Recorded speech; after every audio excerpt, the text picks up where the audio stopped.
Zacarias 1. Sa ikawalong bulan sa ikaduhang tuig sa paghari ni Dario sa Persia, si Zacarias ang propeta nga anak ni Barakias nga anak ni Ido, giingnan sa Ginoo. Sutihi ang katawhan nga ako ang Ginoo na suko pag-ayo sa inyong mga katigulangan. Apan karon balik kamo kanako kay dawaton ko kamo. Ako ang Ginoo nga labing gamhanan, mao'y nagsulti niini. Ayaw ninyo sunduga ang inyong mga katigulangan. Pinaagi sa unang mga propeta, gipabiya ko sila sa daotan nilang pagkinabuhi apan wala sila mamati o magpatalinghog kanako.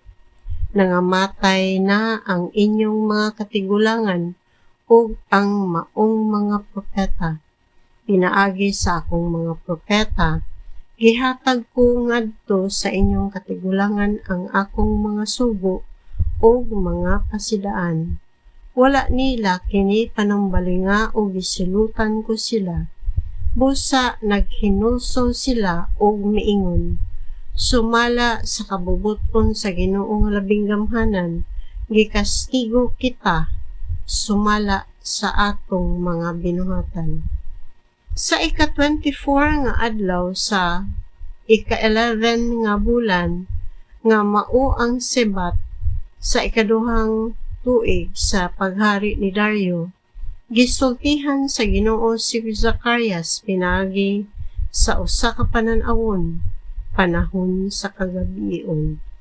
Si Zacarias miingon, usa ka gabi iniana nakita ko ang usa ka tawo nga nagkabayog pulang kabayo taliwala sa mga kahon mertol didto sa walog ug sa leyon niya may pula, puti ug kabang nga mga kabayo. Unya gipangutana ko siya, unsa man kini sila? Ang anghel nga akong gikasulti miingon kanako, sultihan ko ikag unsa sila. Kini sila mao ang gisugo sa Ginoo sa pagpatrolya sa tibuok kalibutan. O mitaho sila ngadto sa anghel. Nalibot na namo ang kalibutan ug nakita namo nga kini walay timik ug mao sa gihapon.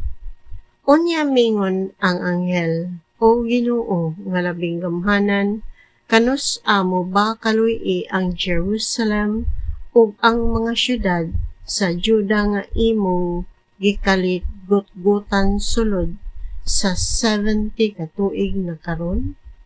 Ug ang Ginoo misultig mga pulong nga malumo ug makalipay ngadto sa anghel nga nakigsulti kanako.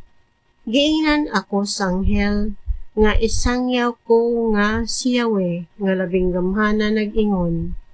Nahigugma ug nahingawa ako pag-ayo sa Jerusalem, ang balaan kong syudad. Gikaligutgutan ko pag-ayo ang mga nasod nga hamugaway. Kaysa dihang nasuko ako sa Jerusalem, gipugan ko kini apan hilabihan ang kadaot nga ilang gipahamtang sa akong katawhan. Busa mibalik ako sa Jerusalem uban ang kaluoy. Tukuron diha kaniya ang akong templo ug ang usa ka pisi nga igsusukod ikutay tadlas sa Jerusalem.